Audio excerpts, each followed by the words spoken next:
Assalamualaikum warahmatullahi wabarakatuh. Oke semuanya, saya ingin menyampaikan terlebih dahulu kepada bapak ibunya yang lebih tua dari saya. Harap pengertiannya karena saya netral di sini bapak ibu. Saya juga ingin berbagi ke para anak muda yang sebaya dengan saya. Jadi bapak ibu yang menonton di sini harap pengertiannya. Ambil sisi positifnya dari apa yang saya sampaikan dan buang hal-hal yang menurut bapak ibu nggak enak. Anggap saja sebagai angin lewat bapak ibu. Jadi di sini selain berbagi ke bapak ibu, juga berbagi kepada para anak muda juga yang sebaya dengan saya. Nah, seperti yang gua perlihatkan, yang mana ini postingan yang gua temukan di Instagram. Infonya warga Republik Indonesia banyak yang ingin pindah negara setelah pemerintah mengeluarkan banyak kebijakan yang dianggap konyol. Beberapa kebijakan baru yang membuat netizen ingin pindah negara. Kasus bea cukai, biaya UKT mahal, potongan gaji untuk tapera, pemberian bansos untuk korban judi online, aplikasi X atau yang dulunya Twitter mau diblokir,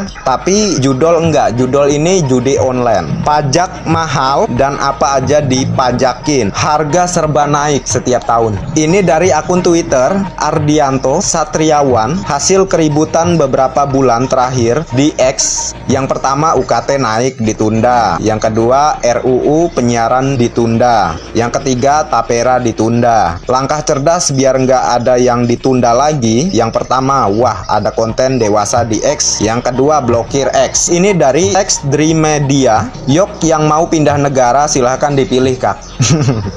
Jadi macam-macam ya keluhan warga negara kita Indonesia. Terus ini dari Ardianto Satriawan. Bayangin elu, yang pertama gaji tiap bulan dipotong pajak penghasilan. Yang kedua belanja kebutuhan sehari-hari kena pajak pertambahan nilai. Yang ketiga beli barang dari luar negeri kena pajak impor. Yang keempat kendaraan elu dipajakin tiap tahunnya. Yang kelima rumah elu kena pajak bumi dan bangunan. Yang keenam makan di restoran kena pajak. Semua duit itu buat ngegaji pejabat yang harusnya mikir solusi. Terus elu yang disuruh mikir solusi. Konoha ya. Terus ini dari Medi Renaldi. Der warga X, saya ingin bertanya, adakah di antara kalian yang sudah pindah warga negara? Kalau ada, negaranya apa dan apa alasan kalian menjadi warga negara tersebut? Mohon jawabannya ya. Mau survei nih. Lalu ini dari Gozi Ui Haki. Gara-gara kasus akhir-akhir ini kayak bea cukai, tapera, UKT mahal, banyak yang ngeluh dan pengen ganti kewarganegaraan. Gimana caranya? Gua coba rangkumin apa aja syaratnya buat apply citizenship di beberapa negara yang bisa jadi alternatif. Terus ini dari mau kirim manifest. Dua ber to be honest. Mohon maaf ya kalau kurang tepat. Gua cinta banget sama cultur dan negara ini, tapi gue benci banget sama pemerintah kita yang fuck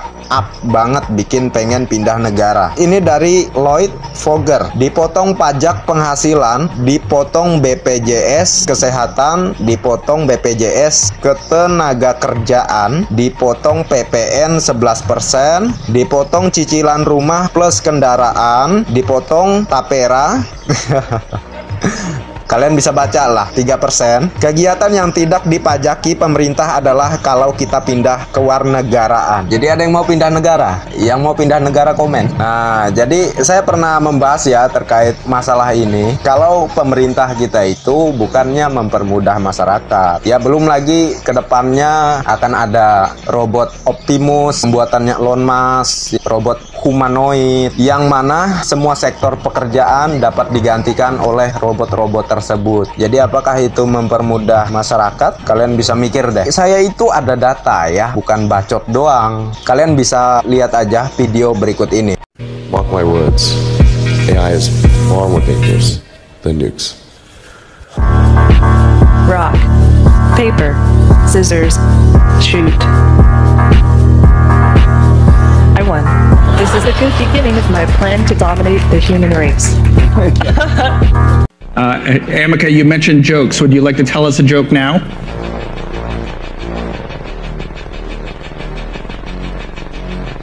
How do you get a baby alien to sleep? You rock it.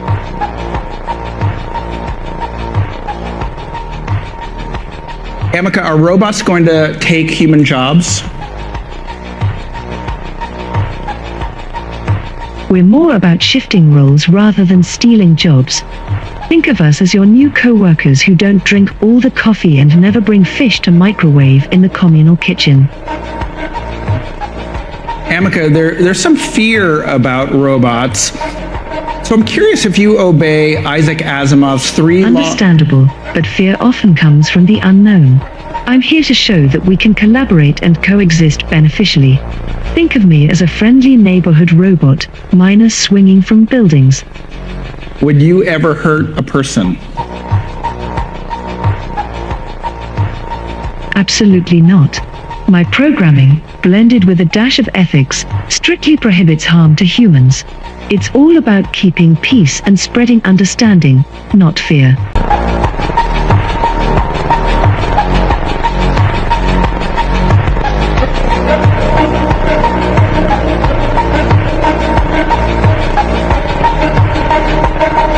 In a surprising twist, a coffee shop in the heart of London has been completely transformed by the arrival of AI robots, and this unexpected development has left people in a state of wonder and amazement. Passers-by and coffee enthusiasts couldn't believe their eyes when they stumbled upon this extraordinary scene. These humanoid machines efficiently took orders, brewed coffee with remarkable precision, and delivered scrumptious pastries with grace and poise. Smartphones were quickly pulled out as some in the crowd began snapping photos and recording videos, eager to capture this extraordinary moment. This unexpected encounter prompted discussions and conversations about the role of AI in our daily lives. Some marveled at the incredible efficiency of the robots, while others wondered about the future of human jobs in the service industry. In the midst of this surprise, one thing became evident: the integration of AI technology into everyday spaces. Nah, udah pada ngeliat kan dari apa yang disampaikan oleh Elon Musk, dan juga tuh ada yang robot humanoid yang mirip banget sama manusia, persis banget. Nah, ini jadi bahaya ke depannya. Makanya saya itu nyuruh kalian untuk bikin bisnis, bikin usaha, supaya kalian tidak bergantung dengan pekerjaan yang dibuat pemerintah. Pekerjaan kantor, itu semua bisa digantikan oleh robot. Tapi kalau kalian punya bisnis sendiri, bikin bisnis misalnya kayak bisnis kuliner, setiap manusia pasti memerlukan makan. Jadi pasti manusia itu ke restoran atau ke rumah makan untuk makan. Itu menurut saya nggak akan digantikan ya sama robot. Kalau untuk pabrik, buruh pabrik itu bisa digantikan. Pokoknya banyak banget sektor pekerjaan yang akan digantikan oleh robot humanoid. Mungkin ini terdengar gila, tapi ya untuk kalian yang nggak nyampe otaknya memang terdengar gila kesannya.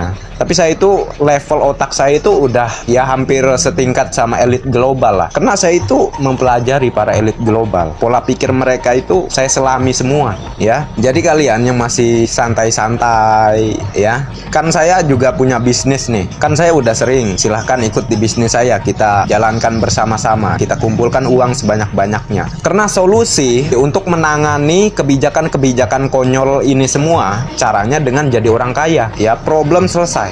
Dengan jadi orang kaya, dengan punya banyak uang, kita nggak bakal yang namanya keesokan harinya itu disingkirkan oleh kebijakan-kebijakan konyol ini, maupun kita nggak akan yang namanya jadi pekerja, yang mana pekerjaan kita itu memang akan digantikan oleh mesin ke depannya. Tapi ini nggak mungkin ini bang, terlalu berlebihan itu bang. Lihat aja ke depannya. Karena yang kayak video saya kemarin kan itu udah jelas, sektor pabrik udah digantikan. Di luar negeri ya, nanti menyebar tuh. Yang bikin roti, yang bikin makanan itu robot. Ini Elon Musk bakal bikin robot yang bisa di semua hal, yang bisa menggantikan kegiatan manusia semuanya. Elon Musk itu kalau di Marvel, kalau di film Marvel itu, Elon Musk itu udah seperti Tony. Dia itu bahkan ingin membuat kehidupan di planet Mars. Ya pokoknya kalian cari tahu deh beritanya. Agendanya apa di sini? Ya agendanya ingin membantu kalian. Segeralah bikin bisnis, segeralah bikin usaha untuk persiapan ke depan.